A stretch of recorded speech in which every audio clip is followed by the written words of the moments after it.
If the story of South Asian Sufism were a grand palace, Ali al-Hajwari would be its foundational stone laid deep and strong. But if Hajwari provided the foundation, it was Khwaja Moinuddin Chishti who raised its walls and opened its doors to everyone without distinction. He is the single most beloved and revered Sufi saint in the South Asian subcontinent. He is known simply as Gharib Nawaz, the benefactor of the poor. His story is not just one of personal piety, but of a spiritual and social revolution. He brought a message of radical love, service, and inclusivity that permanently softened the religious landscape of South Asia, proving that the greatest power is not the unsheathed sword, but an open heart.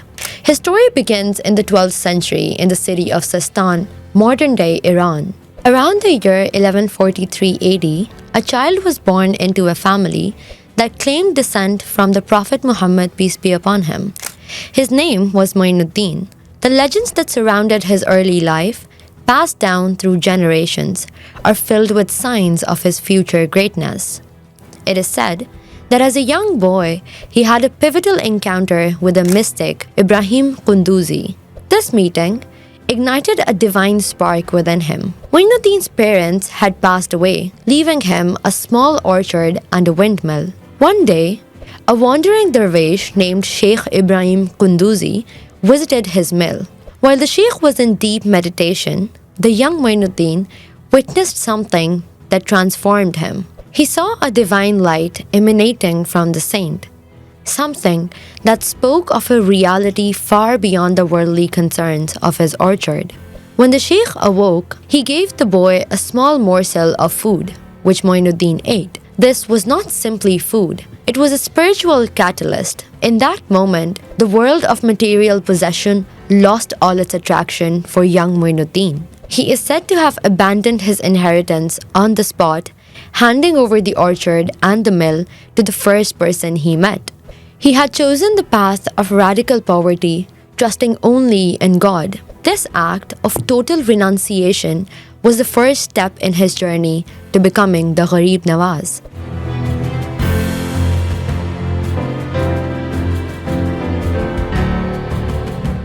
He then embarked on the classic Sufi journey, seeking knowledge and spiritual polish from the masters of his time. He traveled to the great centers of scholarly learning in Bukhara and Samarkand, but his soul was seeking a different kind of knowledge. His quest led him to the city of Khorasan, where he became a disciple of the great Chishti master, Khwaja Usman Haruni. For 20 years, he served his peer with unwavering devotion, traveling with him across the Middle East and absorbing the core principles of the Chishti order: unconditional love for all, a deep aversion to worldly power, and the importance of serving every human being as a manifestation of the divine.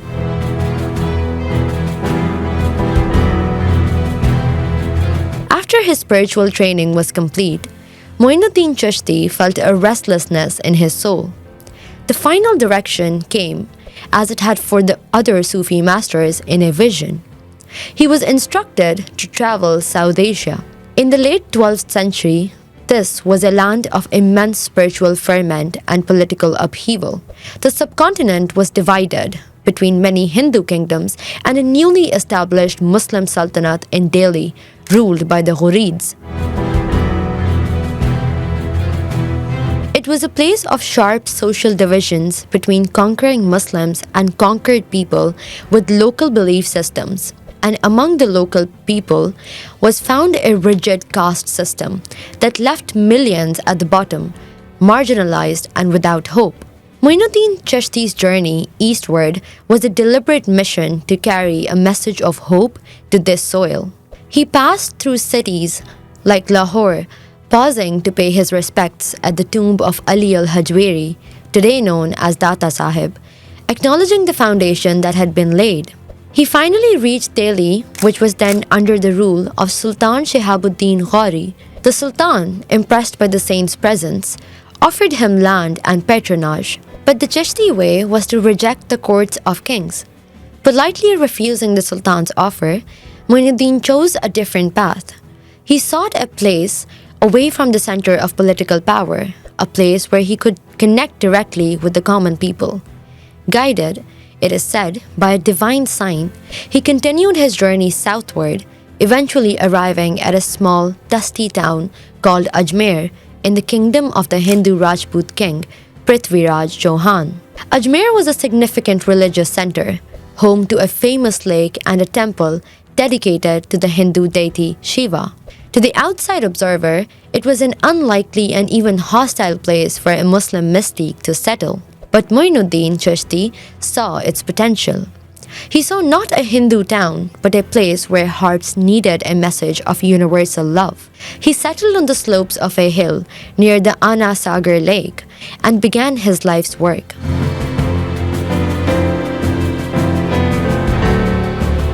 The principles that Moinuddin established in Ajmer became the DNA of the Chishti order in South Asia. They were radically simple and yet powerful. First was the principle of service to humanity. For Gharib Nawaz, the quickest path to God was through serving God's creation, especially the poorest and the most marginalized.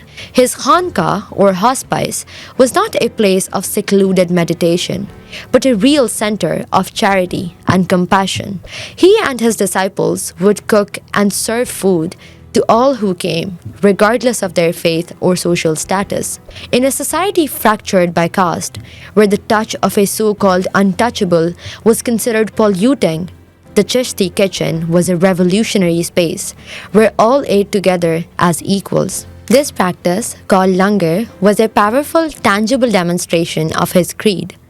Second was a maintaining distance from political power. While other religious scholars sought royal favor, Moinuddin Chishti deliberately kept the Sultanate in Delhi at arm's length. He understood that closeness to power would compromise his ability to speak truth and serve the powerless.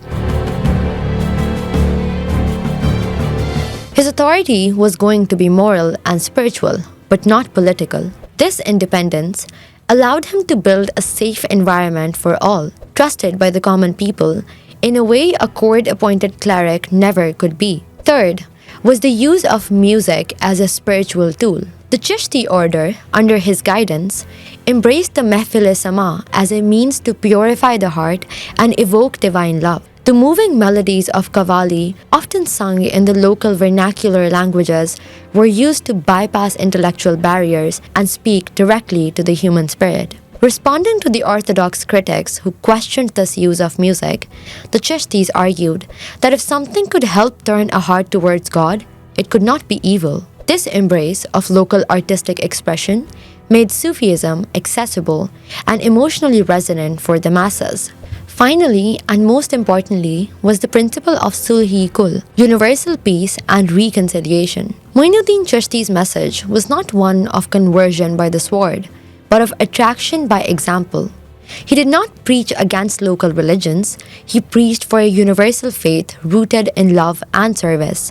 His immense spiritual power, or barakah, was believed to dissolve the barriers between hearts. The stories passed on to tell of hardened opponents and clever priests being disarmed not by theological debate, but by his overwhelming love and compassion.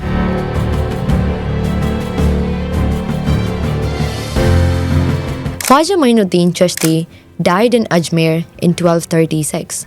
He instructed that his tomb be made a place where the rich and the poor, the king and the beggar may all come together.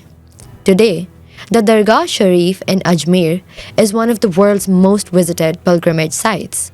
In fulfillment of that wish, every year, millions of people, not just Muslims but also Hindus, Sikhs, Christians, and others, flock to his tomb. They tie threads of hope in its marble screens, they offer rose petals and prayers, and they seek the blessings of the saint who loved them all. His legacy is immense and has many aspects. He established the Chishti Silsila, the order, as the most influential Sufi tradition in South Asia.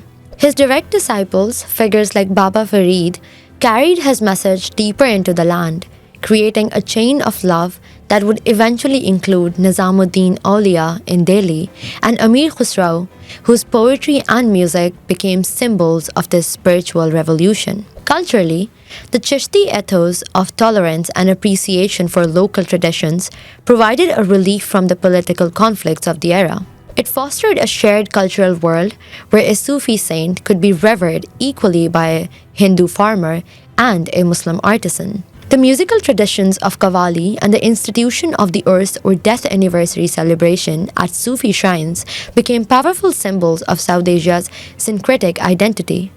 For the individual devotee, Khwaja Moinuddin Chishti represents the ultimate accessible friend of God. He is not a distant, judgmental figure, but a compassionate, grandfatherly presence who understands the struggles of the poor and the broken-hearted. His teachings represent the hope that God's mercy is vast and immediate, available to anyone with a sincere heart, regardless of their knowledge or social standing. In a world often divided by walls, the shrine of Gharib Nawaz in Ajmer stands with its doors wide open as he wanted.